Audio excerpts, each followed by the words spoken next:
Hello everyone, this is Senrex from the Order 66 Hellions, and today I am doing my much awaited guide, Datacrons.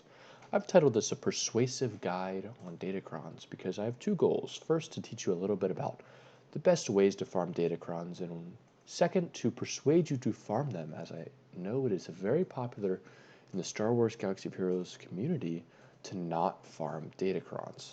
So let's get right into it. On the itinerary today, we're going to be talking about Datacrons and why they are important. Second, we're going to go through how many Datacrons you should farm.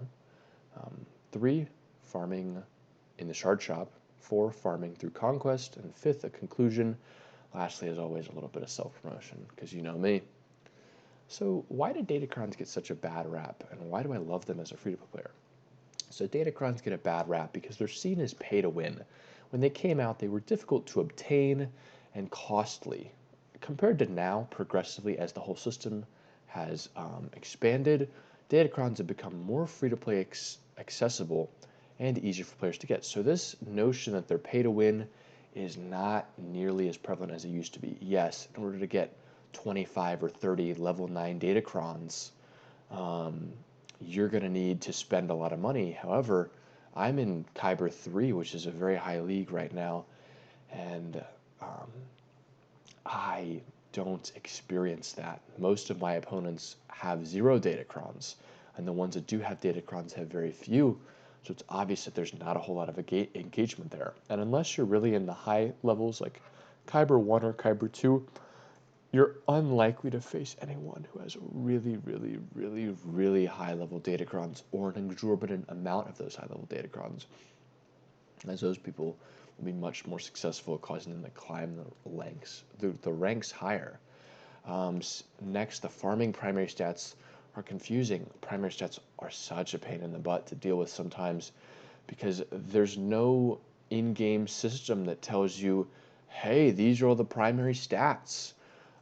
This is why when I farm Datacrons, I primarily focus on the secondary stats, and I'll go through this a little bit more in detail as to why they're so important. Next, people don't understand their importance. A great example of this is Jedi Master Luke versus Jedi Master Kenobi battles. Jedi Master Kenobi walks over Jedi Master Luke.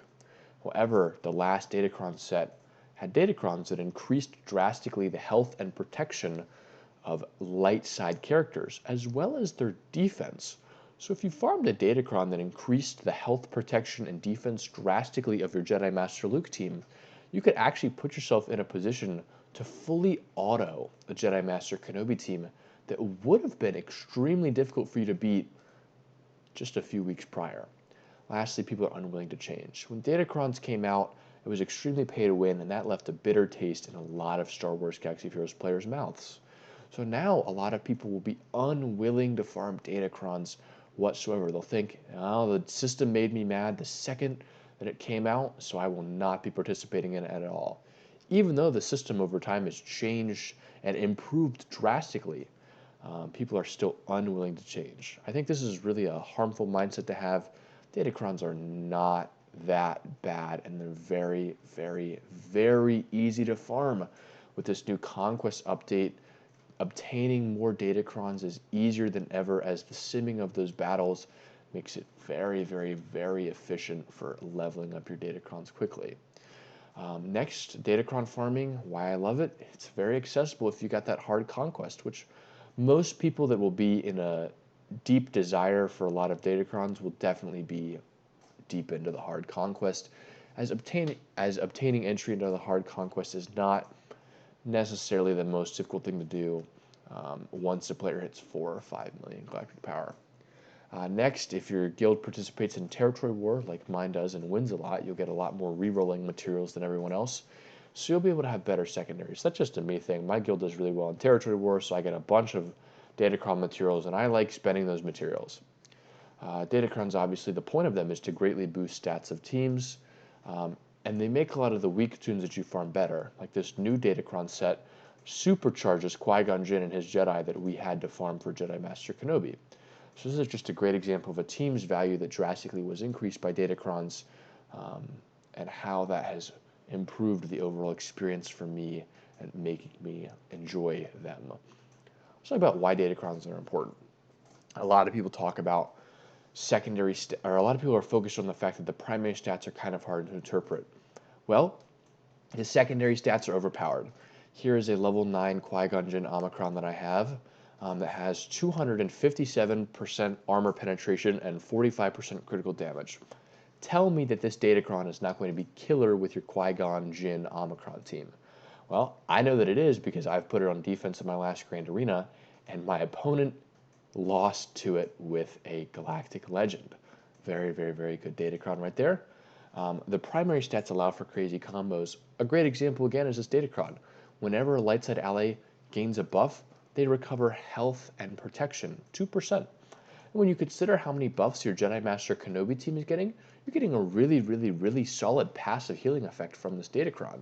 So just from a Datacron at level 3, you can see the drastic improvement this is getting. And even if you don't have Jedi Master Kenobi, this Datacron will work amazing with a Padme lineup, or even a Bad Batch lineup, something that's pretty accessible to most people. A lot of the Datacrons are designed to be useful even at low levels for particular teams. So I would really, really, really stress the importance of Datacrons, as they can take a team from being amazing to the next level up. You can unlock new counters that you wouldn't have even dreamed of with a good Datacron. Lastly, they give you insane advantages in PvP game modes. That's the Arena, Territory War, and GAC. This goes without saying, as these are the only game modes that you can really use Datacrons in for the most part. Yeah, I think they actually are the only game modes. So any PvP game mode requires Datacron usage, so Datacrons are extremely helpful to have, as they will help you climb the GAC ladder more easily, give you more successful counters, make your defense tougher to get through, which is going to overall improve your crystal income, which is going to alleviate or offset the cost of farming those Datacrons to begin with. Territory War, Datacrons are used in Territory War, and you get a ton of Datacron material for winning Territory War. So it's kind of like a compounding effect. If you farm some good Datacrons, you win your Territory Wars, then you get more rewards to farm more and more good Datacrons to win more and more Territory Wars. So it's a positive feedback loop. And lastly, Arena. There's some ridiculous teams that you can try out in Arena with high-level Datacrons. Just about everyone in my Arena shard that is in the top 20 has a level 9 Datacron with some ridiculous secondary stat on them, and those teams are often pretty fun to play, even though there's no real reward for the Arena right now. Let's talk about Datacrons and how many should you farm. Now here are the 2 screenshots of my Datacron sets. I've got a lot of Datacrons. Again, I love Datacrons. Just over 30 usable Datacrons, which is great. My general rule of thumb is take your total number of relic characters and divide it by 5, and that's the number of usable Datacrons you should farm. So if you have 100 relic tunes, you want to have 20 Datacrons. And I would even recommend farming some extra, as a lot of times you can use extra Datacrons in order to optimize your overall setup. So say that you've got a team that could run with a protection increase or critical damage increase. Well, you get to your GAC battle and you realize that your opponent's got a really, really, really defensively strong team, so you'd want to use the critical damage Datacron in order to churn through them quicker. If you have a lot more Datacrons than you have squads, it gives you the choice to make the best offensive decision. Defense largely stays the same. On defense, you want to put the tankiest Datacrons you have, or Datacrons that just drastically increase the offense of teams that are already offensively, or that already do a lot of damage. So, just giving yourself the choice to use Datacrons or use a more wide range of Datacrons on offense is going to drastically increase your happiness in Grand Arena as well as Territory War, and also improve your performance. It's about farming in the Shard Shop. So there's a lot of things that you can purchase Datacrons with in the Shard Shop. So here's a question. A lot of people that I talk to, they say, hey, Rex, it's not worth it to farm Datacrons in the Shard Shop when I could just farm gear. The Shard Shop gear is kind of a price gouge in my opinion. Like, that stuff's, you're farming a lot of shards for very little gear. And I'd posit this question to anyone who thinks that farming gear is better than farming Datacrons in the Shard Shop. Is it worth spending all your currency on gear to get a specific tune to relic a few hours quicker? In a lot of these cases, you're getting 4 to 10 pieces, and if you just wait for your energy to refill over, a couple hour period, you'd likely just get those 4 pieces of gear pretty quickly. Or would you rather spend all this currency that you're getting in the Shard Shop on items that will drastically increase your account's value overnight? That's where the shard shop comes in. Particularly for people that are low level, not quite in the hard conquest mode, farming Datacrons from the shard shop is absolutely necessary, meaning you've got to farm your Datacrons from the shard shop. So spending those shard shop currencies on Datacron materials is a lot smarter than spending on actual gear, because overall the benefit you're getting from putting one piece of gear on one character for a little bit quicker is outweighed significantly by putting one Datacron on one team that's going to last you for months and drastically improve their stats. Let's talk about what a good purchase is if you're kind of in this range. I would always buy the Datacrons for nearly 4,000 currency if you're not in the hard conquest, as this is the best way to get Datacrons. Data caches are a great value for shard currency. Just 500 shard currency for a million data caches. You can take about 1.5 Datacrons straight to level 3 with this, and that'll drastically improve your stats. Next, Binding Mark 3 material, Breakdown Mark 1, and Breakdown Mark 2. In my opinion, if you're getting your Datacrons up to level 6 through 9 with the Binding Mark 3 material, you can definitely just farm that from Conquest. So there's no real reason to buy Binding Mark 3 material unless you're just rushing to get something and you just want to get it quicker. So I'd stay away from Binding Mark 3 unless there's really a crunch that you need to finish. The Breakdown Mark 1 and the Breakdown Mark 2 are actually very, very, very cheap, and they both offer you like 1.25 rerolls for each of them. So 300 shard shop currency and 625 shard shop currency for a reroll on a Datacron is very, very, very worth it.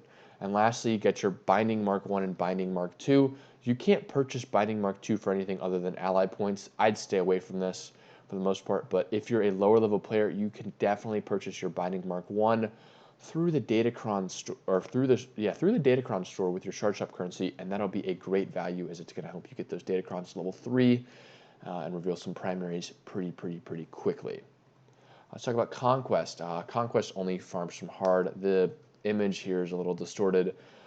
There are 3 sectors that you really farm Conquest with. You farm Sector 1, Sector 3, and Sector 4. Sector 1 gives you your data caches as well as your Datacrons.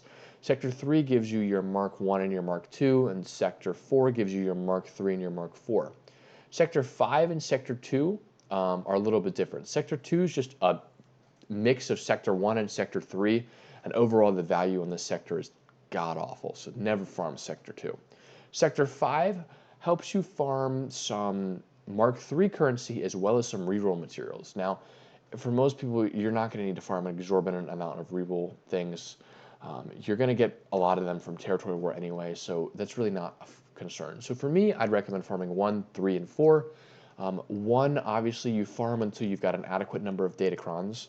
3 and 4, you want to farm to level up those Datacrons. Typically, I'm going to have 2 to 3 level 9 Datacrons per set, and then about 5 to 7 level 6 Datacrons, and then 15 to 20 Datacrons between level 3 and level 6. So given this information, you definitely want to spend 350 refreshes for 6 days during Conquest and spread that energy evenly throughout these 3 nodes. If you do this and you manage your resources well, as a lot of the rewards are RNG dependent, by the end of it, you will have 10, 12 level 3 to level 6 Datacrons. And when you consider this, you're spending not quite 1,000 crystals to get it, actually a lot less than 1,000 crystals, a little over 500 crystals in order to achieve this, in order to achieve 10 to 12 level 3 to level 6 Datacrons. But the value they're going to offer for your roster is a lot higher than those crystals would be spent otherwise. So if you spent those crystals on, say, half of a piece of gear, is that really going to give you as much of a value as having 12 Datacrons that are going to drastically increase the viability of your squads? No, so you should definitely be farming these Datacrons. With your reroll materials that you get, you definitely want to reroll low tier primaries first. That just depends on who you are. I mean, some people, primaries are totally useless, and for some people, primaries are great. Like the health primaries in the last set were really helpful for me, as I run a lot of health-dependent teams. But some primaries in this new set are kind of ridiculous. Particularly any Wookiee primary for me is like absurd, because I don't have any Wookiees to Relic 7 or Relic at all, except for like 3PO and 3PO and Chewie in the regular Chewbacca. So any Wookiee Datacron, I get rid of that immediately. So just use your critical thinking and think about like what benefits your roster the most. If you don't have Wookiee Strelic, then you probably want to reroll your Wookiee Datacrons. That's what I do. And lastly, win your territory wars. I have a guide on how to improve your roster and how to get into a better territory war guild that will be linked as well for more rerolling materials, and this will help you progress your roster even further. Let's talk about a little conclusion here. Datacrons are worth it.